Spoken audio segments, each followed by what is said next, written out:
gente? Vem que já vai começar!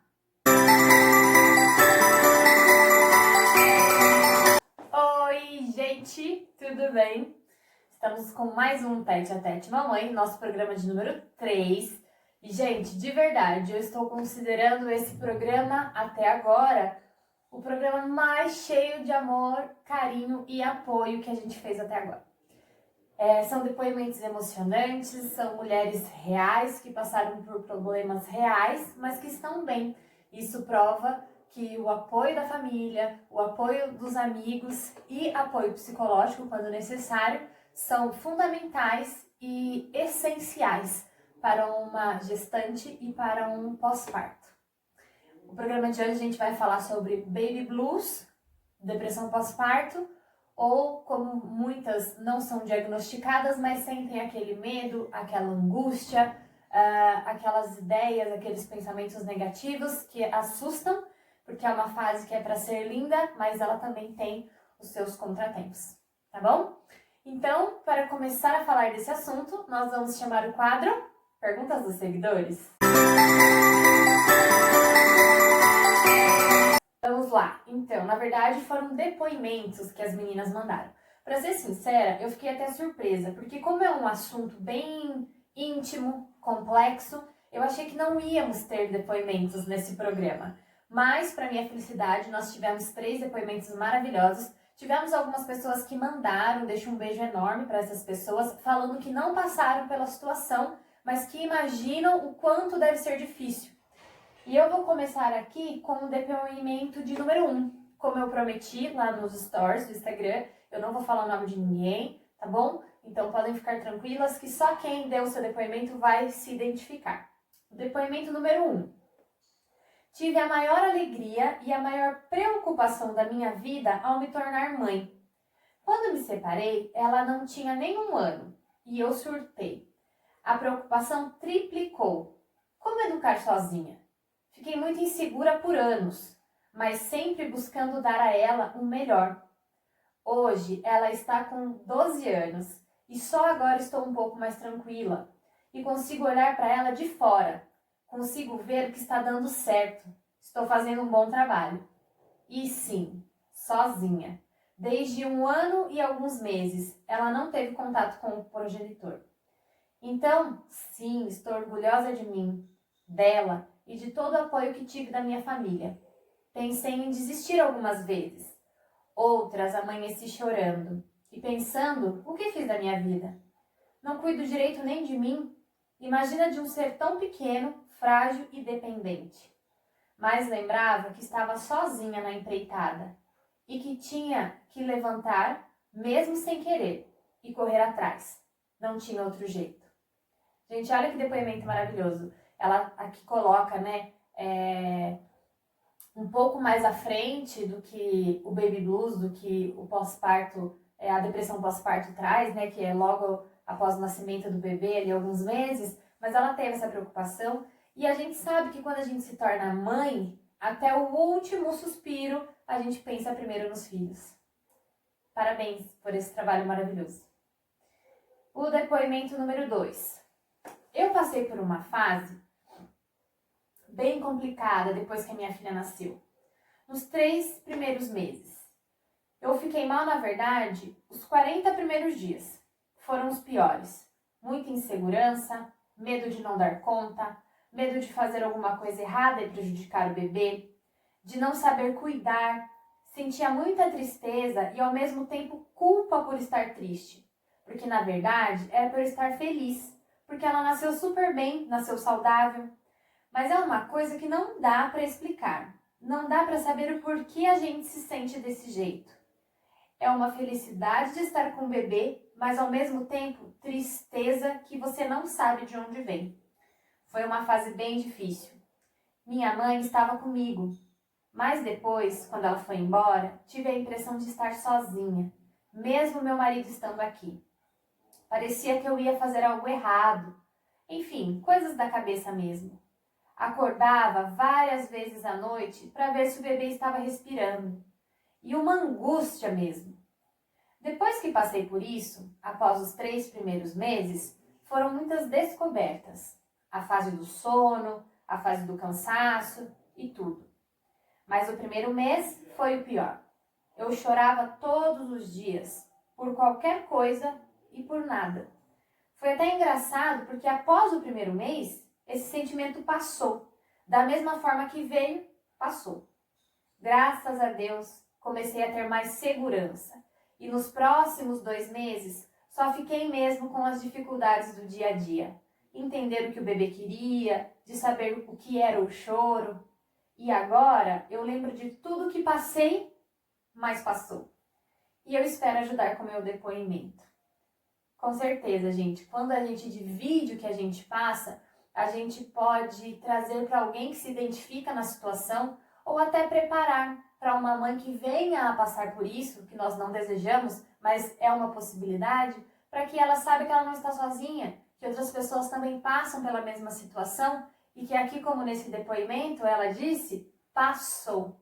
Foi uma fase e agora ela está super bem com a bebezinha dela.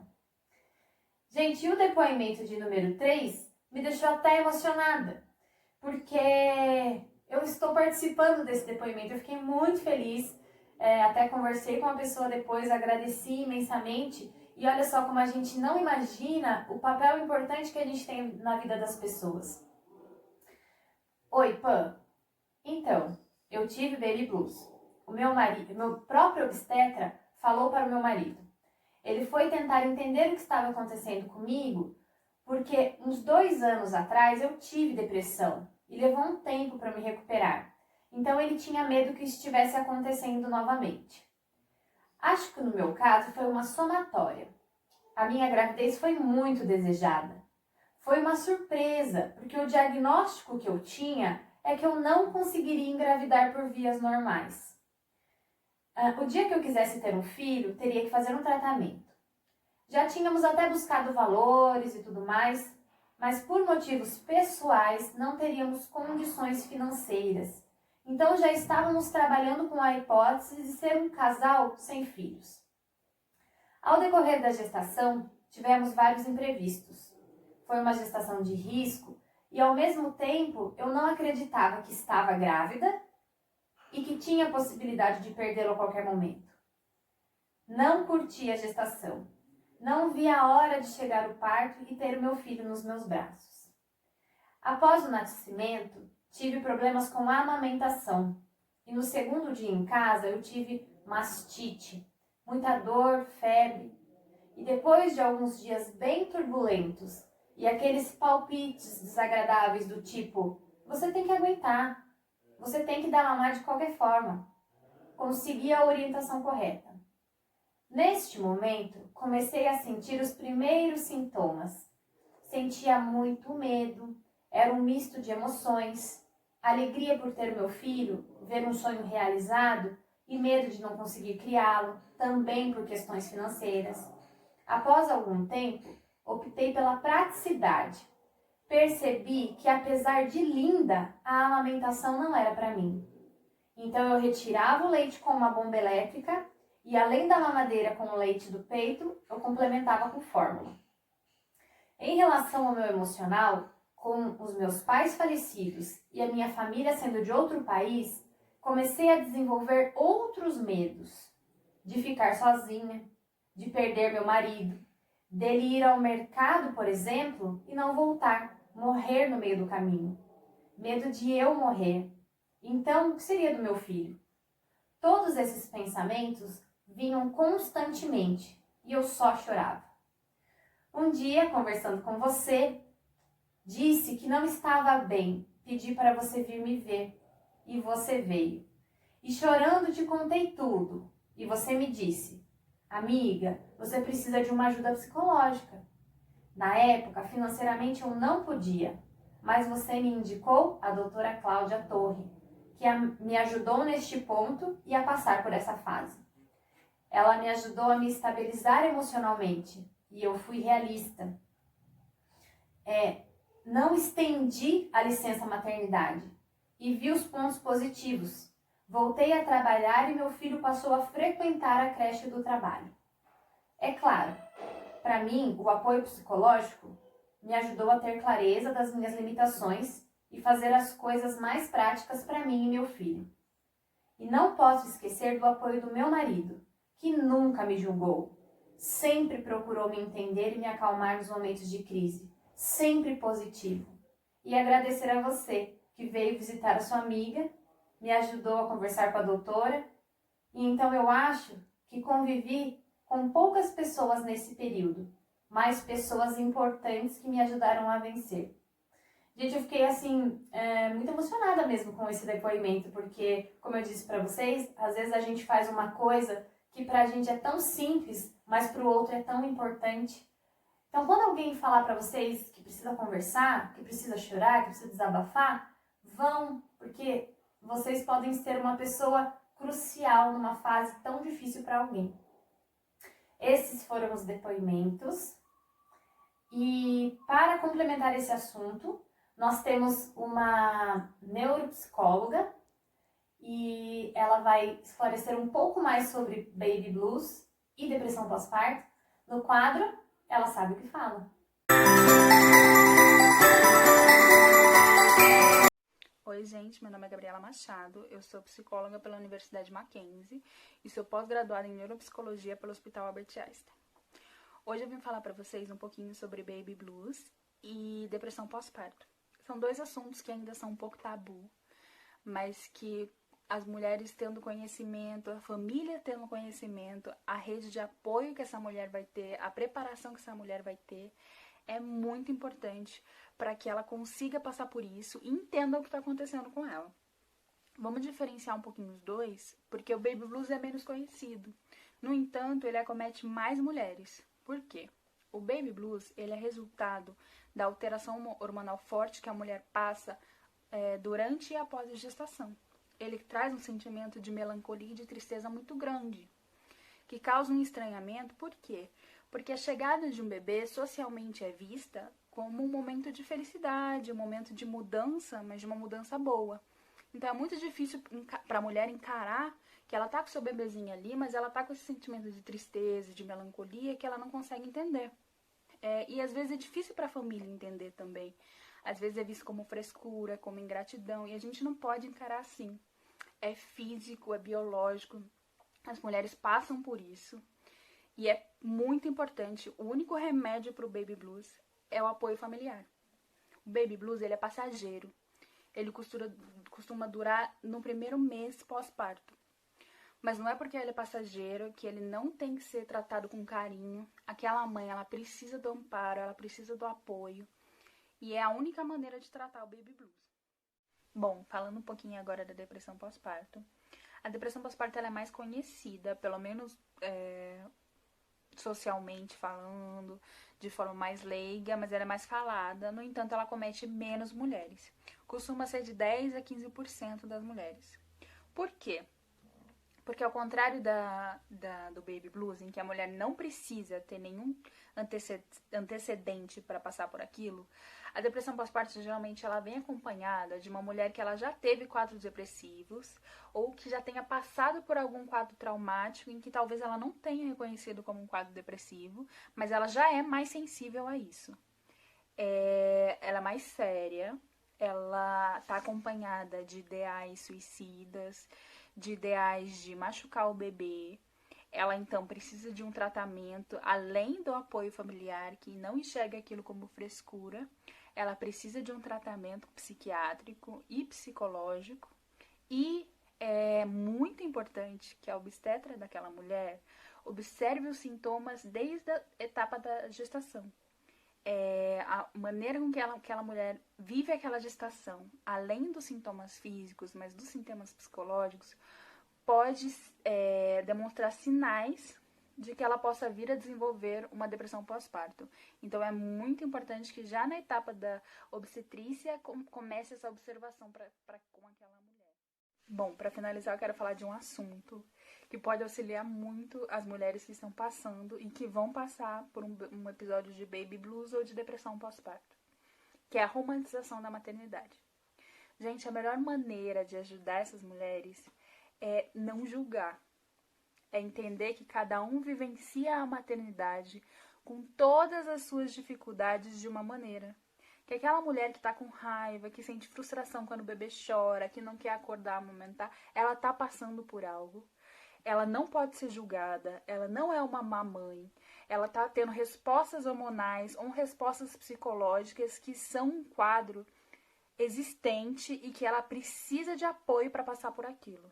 A maternidade não é aquele comercial de Doriana, a maternidade não é aquilo de ai, cheguei do hospital com meu filho, vou amar incondicionalmente, achar tudo fácil, amamentar sorrindo, limpar sorrindo. Não precisa ser. Se é pra você, maravilhoso. Se você tem esse suporte psicológico, maravilhoso. Mas uma mãe que passa por um baby blues, uma mãe que passa por depressão pós-parto, ela não ama menos seu filho, ela não é menos mulher, já que a mulher é muito vinculada com a maternidade, ela não é menos mulher, ela só encara aquilo de uma maneira diferente, com as suas particularidades físicas e com as suas particularidades psicológicas. Então eu acho que o remédio principal para qualquer tipo de situação que envolva a maternidade é não julgar. Cada mamãe é única, cada mamãe vivencia aquilo de uma maneira única, e a família tem que entender isso, e os amigos e a rede de apoio, e que a gente possa criar uma sociedade mais tolerante com aquelas mamães que têm mais dificuldade. Obrigada por escutar e espero que ajude vocês.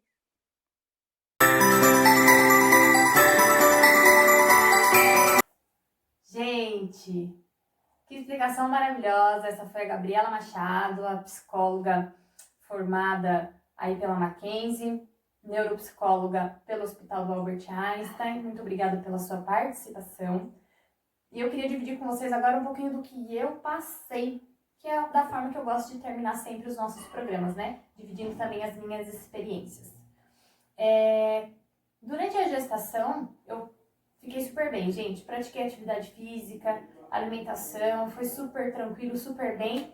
E essa insegurança, esse medo, na verdade, essa angústia, que eu posso até dizer um questionamento, na minha gestação, veio com o parto. Porque eu fiz as coisas tão certas, as coisas que eu achava que eram certas, eu acreditava que estava indo no caminho certo, e de repente eu me peguei de surpresa com uma bolsa estourada, tendo que fazer uma cesárea, um parto rápido e tal, e teve todo o processo da Liz, nos 11 dias dela lá de UTI, ela foi entubada, ela teve que colocar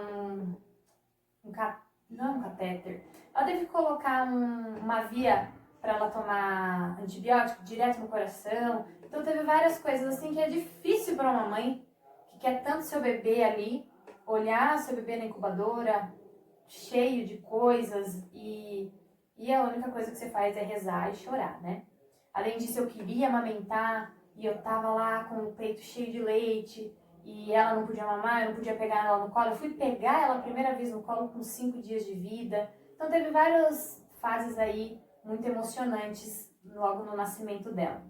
Mas o que aconteceu? Quando eu vim pra casa, eu não queria que ninguém viesse na minha casa. Eu não queria ver ninguém, nem as pessoas da minha família. O pai dela eu deixava segurar ela e me ajudar, mas ainda assim com aquela coisa de ir em cima, olhando, verificando se ele estava fazendo certo, se não ia acontecer nada com ela. Também acordava de noite para ver se ela estava respirando. Eu moro em Ibiúna, então eu tive a Liz em outra cidade aqui perto, Sorocaba. Eu vim de Sorocaba até Ibiúna praticamente assim, segurando ela ali no bebê conforto, com medo de acontecer alguma coisa, e pensamentos do tipo, não podemos bater o carro, passavam pela minha cabeça que eu não podia morrer, que não podia acontecer nada comigo, porque eu só tinha ela. Ao mesmo tempo, feliz, porque estava em casa, feliz de ter dado tudo certo, que ela tinha saído da UTI, mas são emoções que a gente não controla, porque são verdadeiros traumas, né? São coisas que deixam marcas na vida de uma mãe, de uma gestante, de um pós-parto. E para mim, a coisa mais importante que aconteceu foi a presença do meu marido, sempre solícito, sempre me ouvindo, não me julgando. Eu tive uma rede de apoio, mas como eu disse para vocês, o primeiro mês eu não recebi visita de ninguém. As pessoas que quiseram muito ver a Liz, que foi a avó, as minhas irmãs, vieram na minha casa e olharam minha filha pelo vidro do meu quarto. Elas não entraram em casa. E após um mês, aí sim, a gente recebeu os avós do meu marido, a minha avó, porque eram pessoas mais velhas, e a gente, né, tem também um pouquinho de bom senso. E foi isso, assim, gente. Eu tive muito entendimento da parte das outras pessoas que respeitaram essa minha situação, respeitaram de não vir até a minha casa, respeitaram o meu tempo, o tempo da minha filha, o tempo do meu marido, e foi tudo bem. Eu me considero um pouco louca, gente, independente de qualquer coisa, porque eu tenho um pouquinho de um cuidado excessivo e tal, e acho que isso faz parte da gestação de uma mulher um pouco mais madura. Eu tenho 30 anos, não me considero velha, mas assim, já não sou uma garotinha, né, de 22, 23 anos, que talvez leve a maternidade de uma forma um pouco mais leve. Acho que a gente, quanto mais velho a gente tem um bebê, mais a gente tem preocupações, responsabilidades, acho que isso pesa um pouco na gente. E é isso, assim, passou essa fase, também chorei bastante, também questionei bastante, porque estava passando por determinadas situações, queria que minha mãe estivesse comigo, minhas irmãs tiveram minha mãe em todas as gestações, em todos os pós-parto, e eu não, porque... Mas são coisas que, gente, a gente fica 40 dias em casa, só com o bebê, você se recuperando fisicamente também, porque imagina a transformação que é você ser mãe, né? O seu corpo, os hormônios, tudo que acontece. Você se transforma para gerar uma vida e depois você se transforma de novo para retomar a sua vida. Uma linha, né? E é isso. Se você estiver passando por alguma dessas situações, não se considere uma pessoa má ou pensamentos negativos, estou sendo negativa. Não, isso vai passar. Saiba que tem pessoas que também passaram por essa situação e, infelizmente, pessoas que também vão passar por essa situação. É quase que normal, tá bom? Então, esse programa eu considerei ele assim cheio de amor e carinho, com os depoimentos, com a explicação da doutora Gabriela Machado. Fiquei muito feliz e sinto hoje a importância que esse assunto teve na minha vida e na vida de tantas pessoas. Muito obrigada por você que ficou até o final assistindo o nosso vídeo. Espero que a gente tenha ajudado de alguma forma. Um beijo enorme.